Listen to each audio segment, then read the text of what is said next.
Well, as their rivals in Nasser were holding the street demos in parts of the country, the Jubilee Brigade was canvassing Meru County with presidential campaign rallies. President Uhuru Kenyatta asked Meru voters to ignore the overtures from the Nasser team and give him a win in the repeat poll.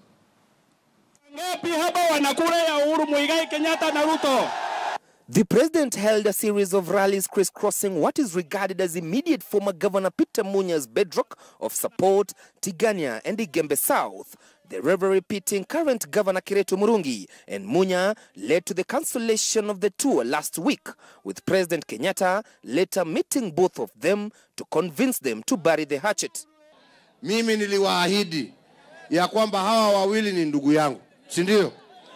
Lakini wakaamua ya kwamba wanataka wa Meru waamue. Na mimi nikasema sisi hatuna shida, haja tu tusiwe na vita.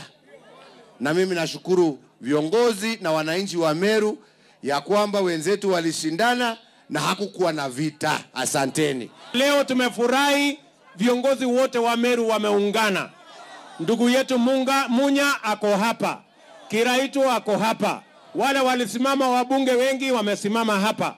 Sote sasa tuungane tarehe 26 Uhuru Kenyatta apate Meru 100%. The president promised to accommodate Munya in the national government as a reward for what he called statesmanship. Mimi nimesema wewe Kiraitu ataendelea kule Meru town kufanyia wa Meru kazi, na mimi na Peter Munya tutarudi Nairobi, sisi tuendelee kuongoza serikali ya kitaifa. Tigani ya nyinyi mwasemaje hapo ni pa? Mwakubaliana na mimi? Mwakubaliana na mimi? Munya ni mudhoni wakwane buijou, butijou. Na mimi niko tayari kufanya kazi na yeye. Tuungane mkono, kushikana pamoja sote, tuseme Uhuru Muigai Kenyatta apate mula wa pili. Na tumekata hiyo kauli, sio? Residents decried the disruption and the destruction occasioned by the insecurity on the Isiolo-Meru border, calling on President Kenyatta to intervene. Kwa sasa tumetuma askari wa AP karibu 100 hapa ndio waweze kuongeza usalama wa area hii. Pia tayari vijana karibu 200 wamejiandikisha kuwa Kenya Police Reserve. The president and his deputy also castigated the opposition on what they termed as economic sabotage.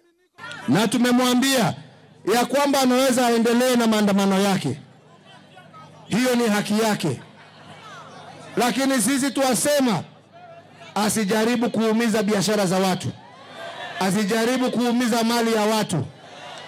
Kwa sababu kama leo Kisumu wamevunja duka ya mtu, wamepora, sani duka inapiga kura jameni. If you are opposed to everything, you are opposed to commissioners, you are opposed to the secretariat, you don't want ballot papers to be printed, you do not want ICT, you don't want parliament to carry out its mandate, then you are not a democrat of any shade. In fact, those are the signs of a dictatorship. Mimi namwambia wacha kusumbua uchumi wa Kenya. Na hiyo makelele yako ya kila siku. Uchumi wa Kenya ndio unatusaidia kuokota kodi ambayo inatuwezesha kusaidia wakulima kama hawa wa maziwa, ambayo inatusaidia kujenga mashule. Please, do not let your selfish interest defeat the interest of 45 million Kenyans. The duo called on the electorate in the area to rally fellow registered voters towards the 26th of October course, saying the country was yearning to move forward.